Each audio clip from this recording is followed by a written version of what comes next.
بسم الله الرحمن الرحيم الحمد لله وحده والصلاة والسلام على من لا نبي بعده وبعد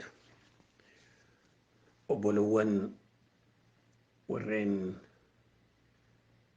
فتوى داف قافي لإرقتن قرادان دي ورتو سنكي إيماناتين قافي لإنتي سنتق خراخي يقيسي أكار ما قديتي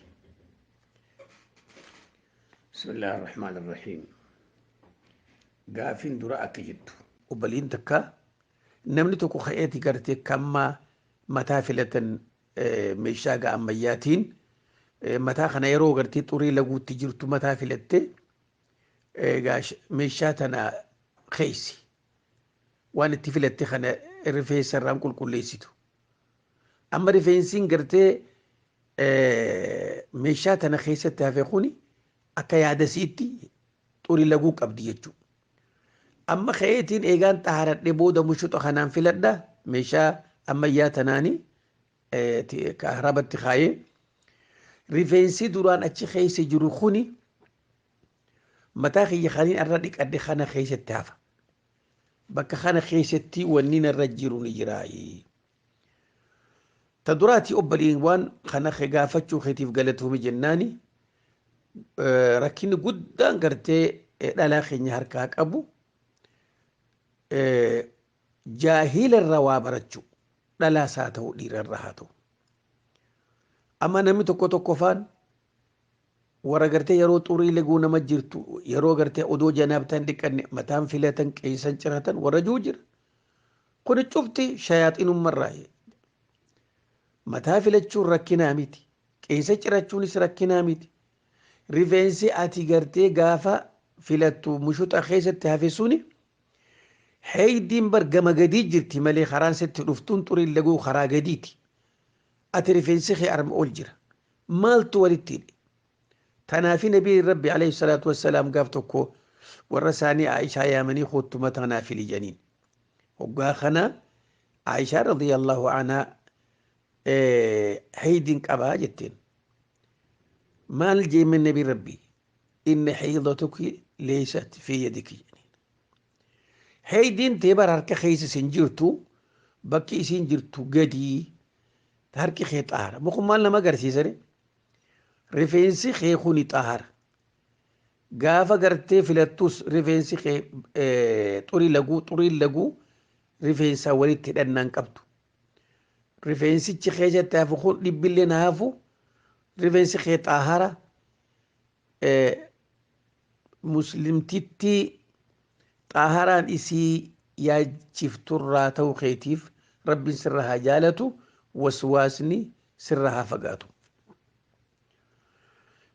akka jettu gaafa itti aantu namni tokko hogga salaata hidhatu haa ta'u takkaayyuu eega salaata fixee alhamdulillah allahu akbarii kana hogga jennu lakkoo isaan godhamu ol yoo dabarre yoo daballe akkami alhamdulillah allahu akbar yoo jenne walumaa galatti taduraati jechi kee kun dogongora namni gartee salaata boodatti dhikrii godhu dhikriin salaata booda tan daliilitti jiru hagana ja'a jee tan nabii rabbi nu barsiise sadii subhaanallah alhamdulillah allahu akbar jarri sadeen kunu soddomii sadii daliilaan dhufe jechuudha waan shari'aan hangas ja'aa namaan jette yeroo salaataa keessatti hanguma san ja'an ammoo yeroo biraa keessatti miliyoon tokkollee yoo jette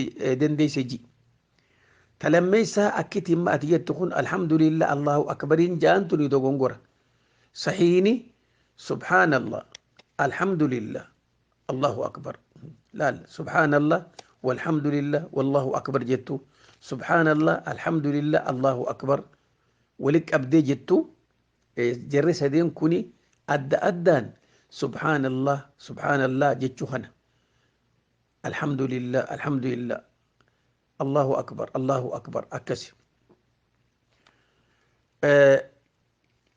gaafin itti aantu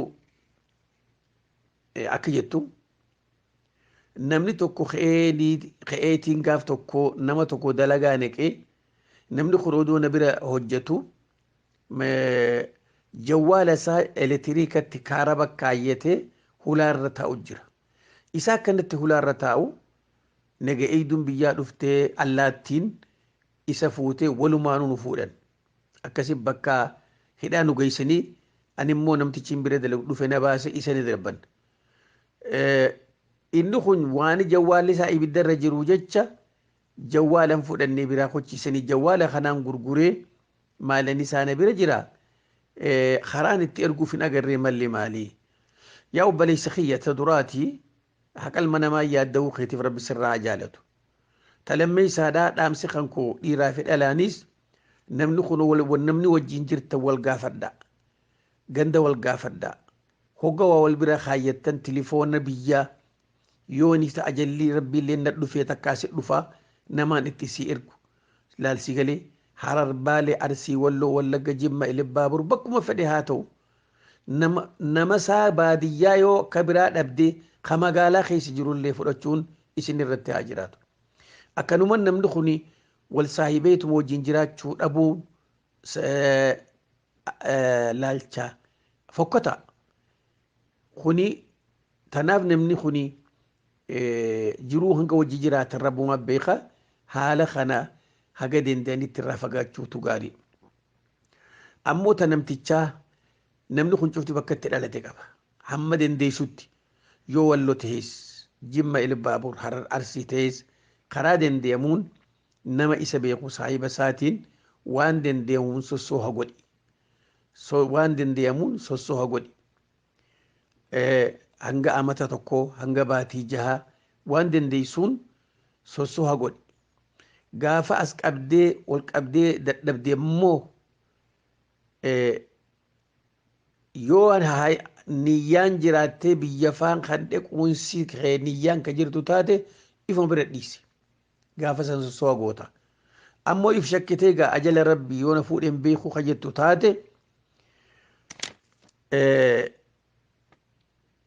bakka khayriidha akka jaarmee masjidaa akka kitaaba bitanii waqfii godhanii yoo nutti ergitellee sirraa goona rakkinaa miti. San keessa oolchitee isaaf niyyattee waan san bakka khayriirra oolchita. Ammoo mataa kee keessatti wanni uumuu qabdu yoon gaafaan arketti waan kananiin kafala kaniin sadaqa dhisuun kiyya jiiti sammuutii keessa kaaye. Gaafin itti aantu akka jettu namni tokko yoonii fi ka'ee odoo wudu'anne akkanumatti qaama dhiqate dhiqaatiinsi isaan hin ta'u. Maaliif wanni oduu dhagee namni tokko dura wudu'achuu qaba jechuudhaan dhagee. Yaa obboleessaa ati gaafata. Namni tokko odoonii fi qaaman dhiqanne dura wudu'achuun sunnaa nabii keenyaati alayhi salaatu wassalaam. Wanni ati hojjatte akkanumatti yoonii fi gartee kaatee qaama dhiqattu taate sunnaa nabiiti balleessite malee janaabtaan sirraa kufte. Garuu wanni sirra jiru eega dhiqatteen boodatti wudu'achuun dirqama keeti. Ammoo yoo duraa wudu'attee qaama kee dhiqatte eega dhiqatte booda wuduun hin jiru. Wuduunii kee kanuma duraati hanga qaama dhiqattu san saala keetillee bakka feeteef qabadhu. Wudu'aa duru kute. Wudu'a boodaan dhiqatiinsaa dhufe dhiqatiinsi kuni qaama keetillee wudu'a keetillee si haaromse jechuudha. Tanaaf jecha akkitti wudu'a dhiiftee dhiqatte suni sunnaa nabii keenyaati dagatte jechuudha. Dhiqatiinsi ni ta'a. Gaafiin itti aantu akka jettu namni tokko tokko yeroo gartee salaatu keessaa dhiirti shamizni isaa gabaaba kanateeraan isaa gabaaba taa'an duubaan ni mul'ata. Nama kana salaan isaa badee moo hin badne. Deebisaan namni hin beeyne hin jiru ooraan dhiiraa jilbaa fi handhuura jidduu. Tanaaf jecha ilmi muslimaa hamma dandahutti warri keessaa kofoo uffatan shamiza dhedheeraa shurraaba dhedheeraa gurguddaa dhedheeraa kofoo keessa seenuu uffachuun dirqama. Tan lammeessaa ammallee yeroo sujuudu akka gaariitti waraansilleedhaan fijjabeessuun dirqama. Haala kana beekaa gartee yoonii fi ka'ooraansaa inumaa gartee namni garii taa'aansaa gartee xarafaan mul'atu jira. Taa'aansaa duuba kan mul'atu jira. Wanni kuni waan salaata balleessu. Yoo kanarratti beekaa ka hojjetutti salaan isaa baaxili. Yoo ammoo wallaala isaatii wajjin ifirraanfachuun ka argamu ta'e salaan isaa sahee. Ammoo haga danda'utti keessaa warri kofoodhaa kuni iftottohachuun isarratti dirqama. Akkuma san namni gartee salfii duubaatiin salaatu ka arkuus itti dhiisuun dogongora. Gaafin itti aantu akka jettu namni tokko yoonii fi imaama dhaqqabate salaata rakaa 4-3 haa ta'u garuu hafeefsan irraanfatee rakaa tokko hafee fi yoonii fi waliin salaammate eega salaammatee booda yaadatee rakaa tokkicha yoonii fi fixe maaltu isarra jira? Sujuudni ni jira. Naam. Dogongora isaatii fi sujuudaatu irra jira. Sujuudninis odoon salaammanne jechuudha. Hoggaa tahiyyaata taa'ee fixe boodaan sujuuda jechuudha. Gaafiin itti aantu akka jettu